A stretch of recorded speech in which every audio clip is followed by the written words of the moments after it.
Here is my final for Mars Garage build off. So I had a lot of fun building this thing. This was a blast. You can see here I'm kind of I removed the trim here, drilled some holes for where the actual little snaps would go. I was really happy how this rust turned out. So this was a pretty beat up car already. The front end was chewed up, that sort of thing. I just kind of started adding pieces out of my box.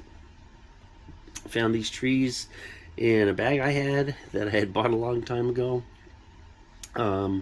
This one was already missing. For some reason the person had chopped off the fins on here somewhat, so it looked kind of weird. You know. So what I was going for is a wreck gasser.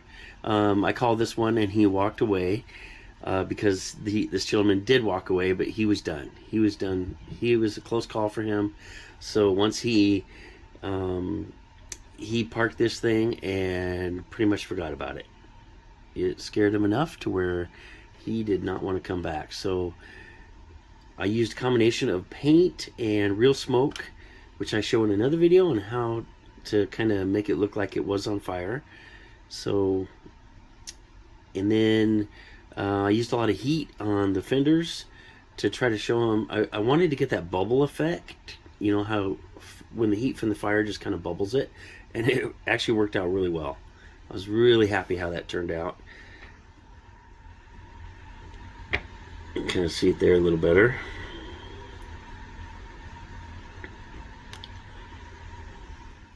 And then of course just it was fun just creating a little diorama, adding some you know, spare parts or old parts here. I've got a rope that ties around the front here to just for when they were towing it out here, the suspension popped off, so they had to tie it off.